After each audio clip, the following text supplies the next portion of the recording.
How do you become an NBA All-Star when you can't jump high, you aren't really fast, and you aren't that tall? This year, the 27-year-old Jalen Brunson became the only second-round pick of the last 9 drafts to make the All-Star game, and he did it by mastering tempo and craft, and with some incredibly breathtaking footwork. Brunson's like a boxer, but he doesn't win with thunderous hooks or uppercuts. Instead, he peppers opponents with jabs and combinations that buckle their knees. Count the moves on this play, where he walks it out only to cross over, then cross back over, then a third cross into a step back to set up a step through and a dunk. Here he jabs at a bigger player on a switch, fake inside out, pause and rock left, then pause and go right, step back, step through, scoop. And this is textbook footwork, where landing on 2 feet counts as 1 step, the right foot is the second step, and the step through to finish. And notice how balanced he is on all these little change of directions and start and stops. And this is something he's had since entering the league in 2019 after 2 national titles at Villanova. And watch the choppy feet and multiple head fakes. And yet, he's in complete control the entire time. Look at this footwork in his second season, where he takes contact and shows great touch, but watch that right foot when he goes to the hesitation. He double taps it like a TikTok dance step, and that creates the tiny opening to attack. So he's had this old man bag of tricks for years. He's just sharpened these moves while adding a little strength and experience to steadily improve over his career. This is a play from year 2, where he's quick to pick up his dribble and pick and roll.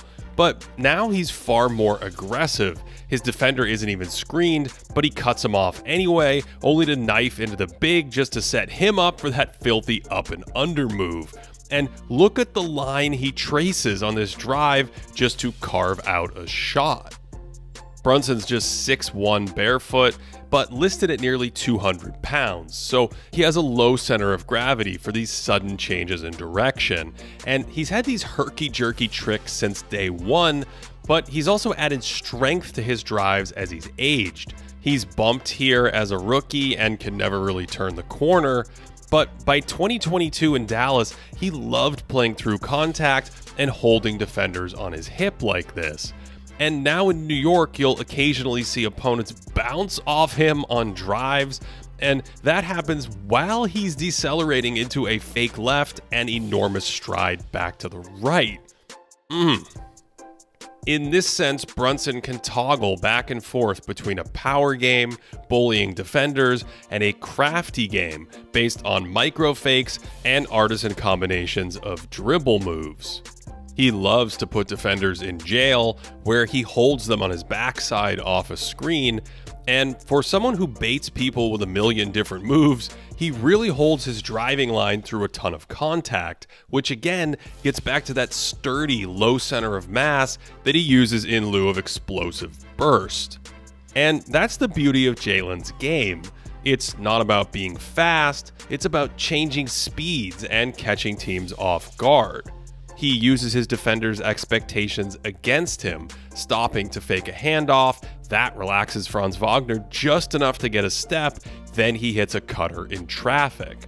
And here the Pacers force him right around the screen, so he goes to a step back, but that's a gambit to throw off the defender, and then he quickly flips it up from 8 feet. So he's also shooting when defenses aren't expecting it. This looks like he's probing, then suddenly it's out of his hand. And this time it's Jalen's version of the Smitty with the head fake, and then look at that. He shoots this thing off the wrong foot to surprise defenders. And by shooting on the off step like this, he avoids an extra step into shot blocker territory to finish from this short mid-range area. This is how Brunson has expanded his 2-point scoring, living in the intermediate space where he can outwit bigger defenders and bump his free throw rate without assaulting the basket. In his first 3 years in the league, when he played without Luka Doncic, Brunson took about as many shots at the rim as he did from 5 to 15 feet away.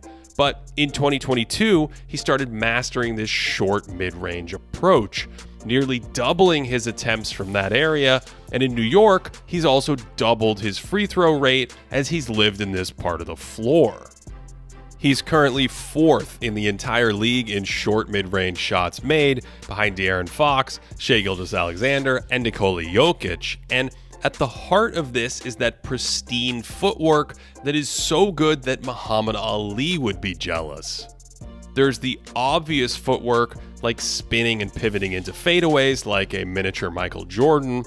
There's the highlight footwork, like giving someone an extra fake on that move, or even busting out a mini dream shake every once in a while. But I'm most impressed by the subtle footwork that you have to slow down to really understand. He almost clicks his heels together here to lunge on his left leg while dragging his right leg, only to push off that leg to finish the move. You can really see how soft that back leg is on this one, where he shifts the weight back to it to push off, then drags the left foot this time like a rudder to slow himself down. Basically, he's incredible at shifting weight back and forth from one leg while keeping the other leg near the floor and ready to move in a different direction. This one's a classic and is dizzying in real time, but only in slow motion can you see him almost floating on the air as he taps both feet back and forth. And I count 1, 2, 3, 4, 5, 6, 7, 8 points of contact setting up that move. Wow.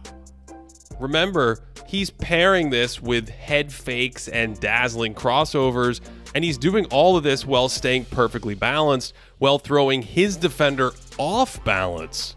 In other words, in the balance war, Jalen's winning. Like, he puts Terry Rozier on skates here with 3 baby steps, creating a driving window that wasn't even there. And it looks like someone pulls Rozier right out of the way. That move is so fierce. Jalen's even expanded his game to add sharper Euro steps in the paint, which makes sense given how strong his legs are and how low to the floor he plays.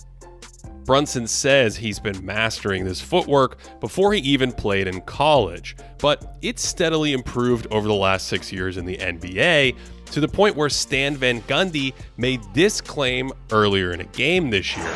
He's the best I've ever seen playing off 2 feet as a small player in the NBA. And based on what I see, I'm inclined to agree. It's hard to think of another small guard who's done so much damage pivoting, spinning, and tap dancing off of 2 feet in the lane like Brunson. There's also one other area of development that's been critical to his growth in New York, and that's his pull-up three-point shooting. Brunson was always a good outside shooter, but wasn't necessarily setting these up well off the dribble. So he's made a concerted effort in the offseason to expand this pull-up game, especially as defenses understand how dangerous his forays are into the paint. In his last season in Dallas, he took about 1 pull-up 3 every 36 minutes, making 31% of them. But this year in New York, he's up to 4 pull-up 3s every 36 minutes, hitting 38% of those shots. And when you add that to his unbelievable paint game, the balance, change of pace, and extraordinary footwork, you end up with a career-high 27 points per game and a recipe for taking a 6'1" guard who, in his own words, isn't the most athletic or fastest, and turning him into an all-star.